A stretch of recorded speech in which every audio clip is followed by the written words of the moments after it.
O Bastidores CNN abre mais uma vez espaço para uma entrevista importante. Viabilizada pela nossa analista Jussara Soares, ela está agora ao vivo ao lado do ministro da Educação, Camilo Santana. Vamos repercutir temas como o Fundeb, o Piso Nacional da Educação, o Plano da Educação.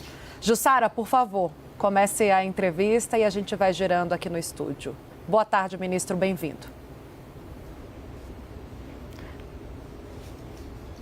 Boa tarde, Tainá. Boa tarde, Uribe. Boa tarde, ministro. Obrigada por estar aqui conosco hoje. Ministro, quero começar falando do senhor sobre corte de gastos. Há uma pressão muito forte para que o governo corte gastos. Vai ser possível blindar a educação nisso? E outra, está faltando sensibilidade do Congresso em relação a esse tema? Eu acho que um país que precisa aumentar os seus investimentos em educação, ele não pode... por uma questão de estratégia ou de prioridade, cortar investimentos em educação. Eu vou dar um dado, Jussara, importante. Os países desenvolvidos do mundo investem 3 vezes o que o Brasil investe hoje na educação básica per capita aluno. Então, nós precisamos ampliar os recursos da educação básica no Brasil. E o maior dado que eu sempre falo, Jussara, é que 1/3 da população brasileira não concluiu a educação básica nesse país.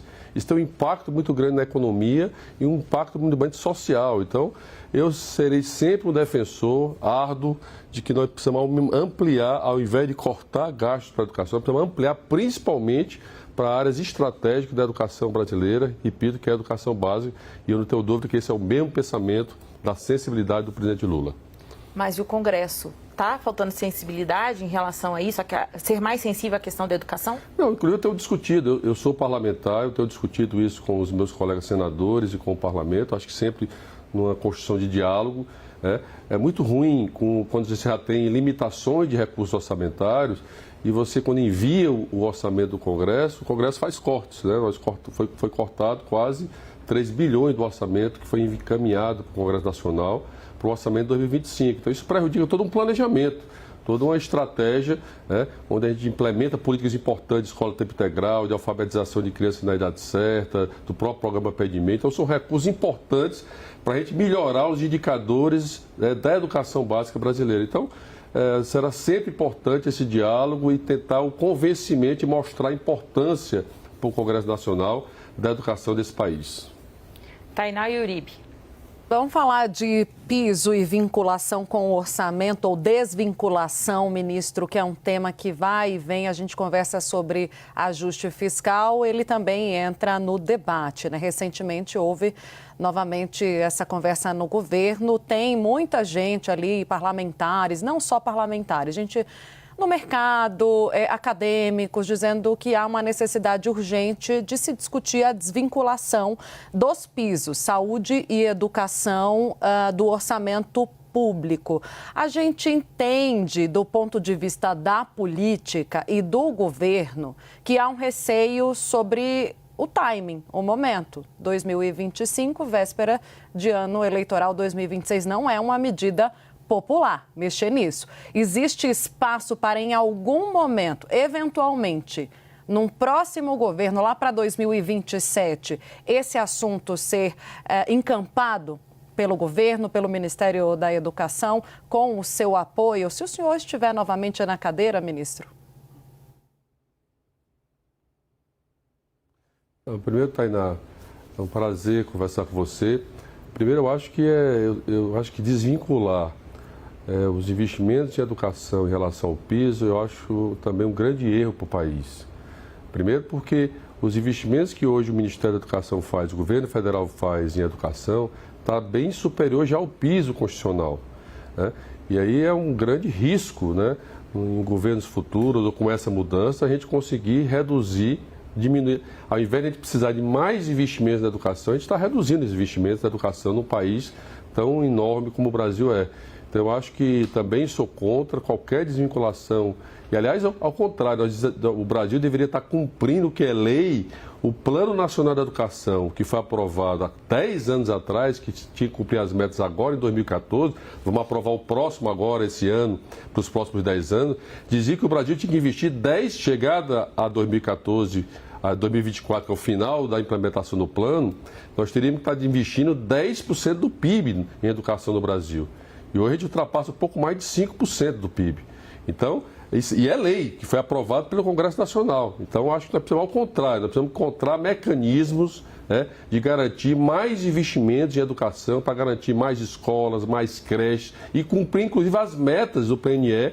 E eu sempre digo que, por que eu foco sempre na educação básica? Porque quando você vai olhar o investimento per capita Brasil no ensino superior, nós já estamos investindo o que os países desenvolvidos já investem.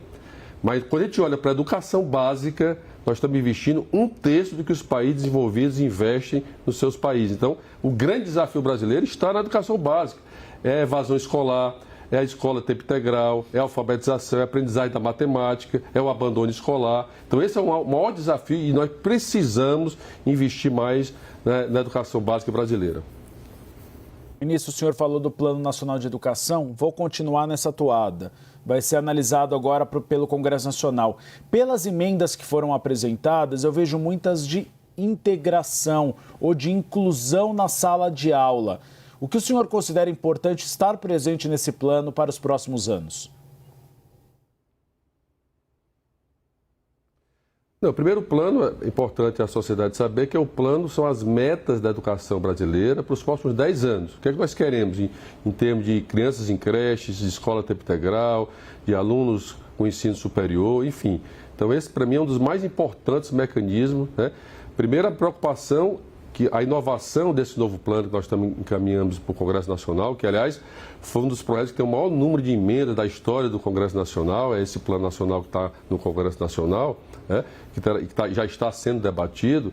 A inovação é um pouco da questão da equidade e da inclusão nas metas, porque o Brasil é um país muito desigual e há desigualdades enormes entre regiões e desigualdades entre, por exemplo, entre pobres e ricos, entre negros e brancos. Então, é trazer também os indicadores de redução de desigualdades e inclusão, né, de alunos em sala de aula na educação brasileira. Então, essa é a grande novidade.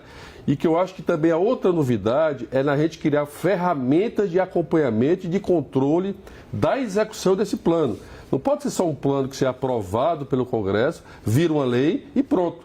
A gente precisa ter um mecanismo que a sociedade possa cobrar e que a gente possa, através do Ministério da Educação ou de outros instrumentos, através de um comitê que pode acompanhar a implementação, a gente possa gerenciar e monitorar a execução, ano a ano, das metas desse Plano Nacional da Educação.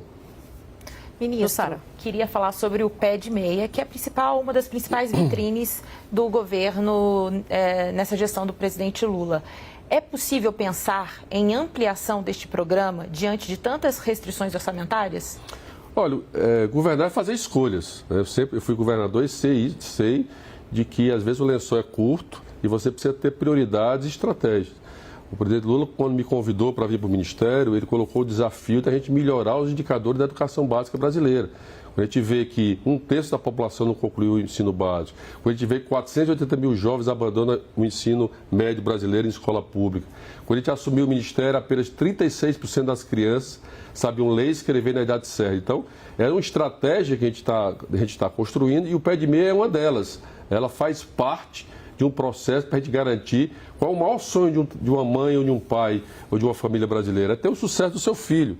E às vezes o menino tem que abandonar a escola para ajudar no orçamento, né, familiar. Às vezes a mãe solteira, vê o pai desempregado. Então, o maior motivo, inclusive foi mostrado isso pelo IBGE, o maior motivo que o jovem de 15, 16, 17 anos abandona a escola é a questão financeira. Claro que tem outros motivos, a falta de atratividade, o desencanto com a escola, a falta de acolhimento da escola. Por isso que a gente defende tanto a escola tempo integral, que é uma escola que olha para o projeto de vida do menino. O menino vai praticar esporte, o menino faz a alimentação da escola. Então, eu considero que o Pé de Meia é uma grande estratégia para a gente permitir que o jovem permaneça na escola, né? E os números estão mostrando isso.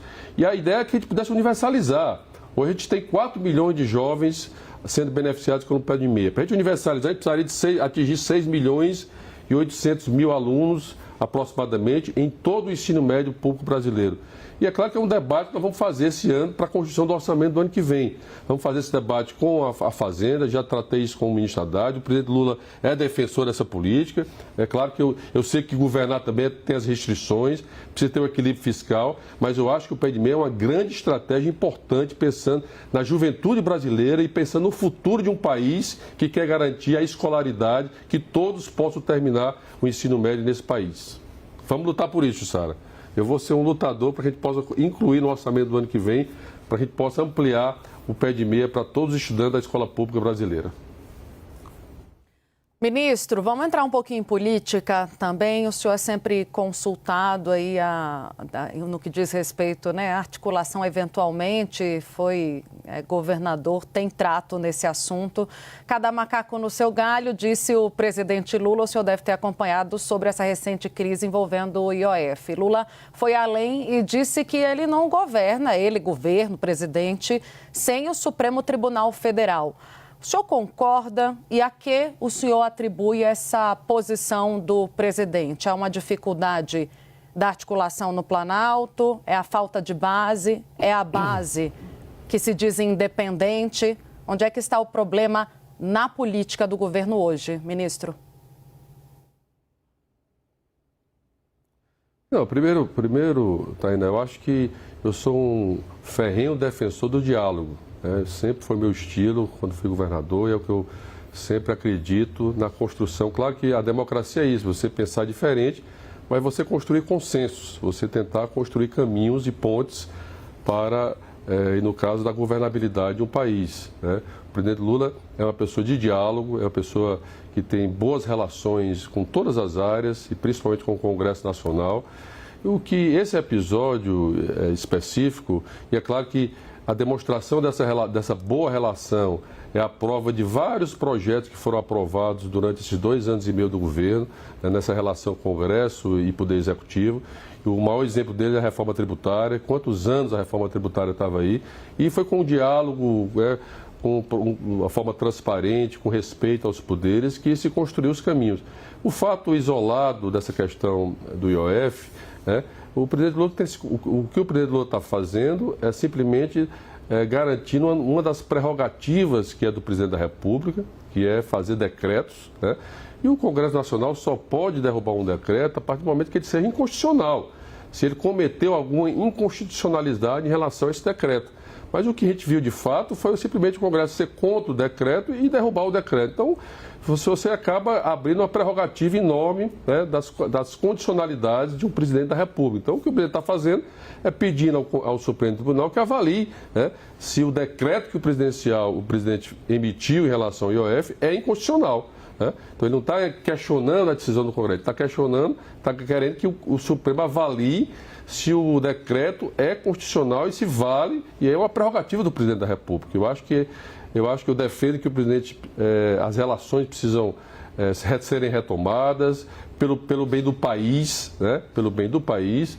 Então, eu acredito na própria declaração do presidente Lula, disse que quando retomar agora da Argentina, e ele vai presidir o BRICS esse final de semana, ele vai retomar o diálogo com o presidente Hugo Mota e o presidente Alcolumbre para a gente restabelecer a construção, porque, repito, o que está em jogo é a nação, são os brasileiros e brasileiras. E é preciso também lembrar que quem foi eleito para governar o Brasil foi o presidente Lula. O presidente Lula foi eleito em cima de propostas, de plataformas que foram apoiadas e ganhou a eleição. Então é importante também de compreender o poder do presidente da República na execução da governabilidade. Eu sempre repito, sempre defendo que haja esse processo de diálogo, de respeito, respeitando a autonomia dos poderes, mas que a gente possa construir os caminhos importantes para o país. Ministro, o presidente Lula tem adotado um discurso de buscar a justiça social e justiça tributária. O senhor vê que este argumento vai ser possível ajudar o presidente Lula e o governo a recuperar a aprovação? Não, eu vejo o seguinte, Sara. Desde o início que o governo do presidente Lula tem apresentado ao Congresso Nacional e à sociedade brasileira, é que é preciso ter justiça tributária, justiça fiscal no Brasil. O que acontece no Brasil hoje é que uma minoria que é muito rico. O Brasil é um dos países mais desiguais do planeta, né? É um dos mais, ou seja, a camada, uma grande maioria mais pobre e uma minoria muito rica. E essa minoria, que hoje praticamente, quando a gente vai falar para mim imposto de renda, não paga imposto de renda no país. É a minoria que tem mais e que paga menos, e a grande massa trabalhadora paga os impostos e paga, é o trabalhador liberal, o servidor público já vem descontado na folha, enfim. Então, o que ele está propondo é uma reforma mais justa, são reformas tributárias que sejam mais justas, que mexam com os supersalários, que mexam com os que estão mais ricos no Brasil, para pagar a conta dos mais pobres, para que esses mais pobres possam ter dignidade, possam ter melhor saúde, possam ter melhor educação, possam ter melhores condições, possam ter habitação, a casa própria para morar. Então, essa é a discussão que nós temos que fazer no Brasil. Não dá para um país que tem renúncia fiscal hoje, que chega da ordem de 800 milhões de reais, que vai ser ampliado, inclusive, esse ano, né? Enquanto a gente não consegue garantir programas sociais importantes, como é o Bolsa Família, como é o Minha Casa Minha Vida, como é a garantia da isenção de imposto de renda para quem ganha até 5 mil reais no Brasil, que precisa ser aprovado pelo Congresso Nacional. Então, nós estamos falando isso. Nós estamos falando de uns juros que hoje chega a 15% do Brasil, que o Brasil tem que pagar 1 trilhão no próximo ano de juros da dívida pública por conta desses juros altos. Então, é esse debate que o Brasil precisa fazer e fazer reformas estruturantes importantes para poder garantir as melhorias e garantir os programas importantes para a população brasileira. Uribe. Para garantir isso, que a gente precisa cortar da educação, programa da educação e garantir os investimentos importantes na educação brasileira. Tem que convencer o Congresso Nacional, então, de não cortar da educação. Ministro, ainda sobre política, vamos olhar para o Ceará. O senhor foi governador, é senador do Ceará. Por lá houve uma cisão na família Gomes, que apoiou por tanto tempo o senhor. De um lado nós temos o Cid Gomes no PSB, de outro lado, agora, o Ciro Gomes, que avalia ir para o PSDB. O senhor considera que seria um erro Ciro Gomes sair candidato ao governo do Ceará contra o atual governador, o Emano de Freitas? Olha, eu sempre digo, Gustavo, que adversário ninguém escolhe, né? E aí há esse rompimento já desde 2022 em relação ao ex-governador Ciro Gomes, com a decisão dele, né? Nós mantemos uma relação muito forte e somos aliados com o senador Cid Gomes, também ex-governador, nós somos aliados no Ceará, continuaremos aliados para as eleições do próximo ano. E as urnas têm mostrado, eu acho que a maior resposta que pode ser dada a qualquer pergunta são os resultados das urnas. Nós ganhamos as eleições de 2022 no primeiro turno do governador Elmano, ganhamos a eleição da capital de Fortaleza agora também com o prefeito que é do nosso partido. Então as urnas têm mostrado o apoio que a população cearense tem dado a esse projeto que está em curso, que tem melhorado a educação, que tem melhorado os indicadores de saúde, que tem melhorado os investimentos do Estado, a economia. O Ceará está crescendo acima do país. Então eu acho que a população, ninguém melhor do que a população para avaliar se o governo está bom, se o governo não está bem. E é claro que as respostas sempre são dadas nas urnas. Eu não tenho dúvida que vamos continuar fortalecendo esse projeto para 2026 no caso do Estado do Ceará, ampliando cada vez mais o arco de alianças que nós temos no Ceará. Ministro, muito obrigada pela entrevista, o espaço aqui sempre aberto e espero também que os meus colegas do Bastidores me recebam sempre aqui. Vou trazer mais entrevista com o senhor. Muito obrigada. Obrigado, Jussara, obrigado, Gustavo, obrigado, Tainá, e obrigado aos ouvintes, telespectadores. Sempre um prazer. Você é nossa, Jussara Soares, sempre no Bastidores CNN. Espaço aberto para você e para o ministro da Educação, Camilo Santana. Até uma próxima.